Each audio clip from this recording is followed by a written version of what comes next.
দেশ জুড়ে রামনবমী উৎসব পালন হচ্ছে উৎসাহ উদ্দীপনার মধ্যে দিয়ে। বৃহত্তর পরিসরে রামনবমী উৎসব পালন হয় উত্তর দিনাজপুর জেলার ইসলামপুরে।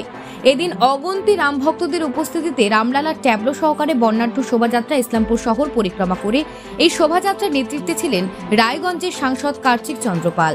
শোভাযাত্রার মাঝে সৌজন্যের ছবি দেখা গেল। শোভাযাত্রা চলাকালীন রায়গঞ্জের বিজেপি সাংসদ কার্তিক চন্দ্র পাল উত্তর দিনাজপুর জেলার তৃণমূলের জেলা সভাপতি তথা ইসলামপুর পুরসভার পুরপ্রধান কানাইয়ালাল আগারওয়ালের পা ছুঁয়ে প্রণাম করেন।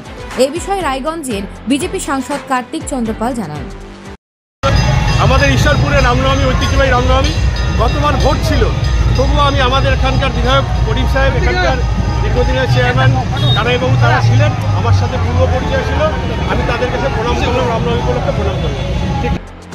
উত্তর দিনাজপুর থেকে বিশেষ প্রতিবেদন, নিউজ টুডে।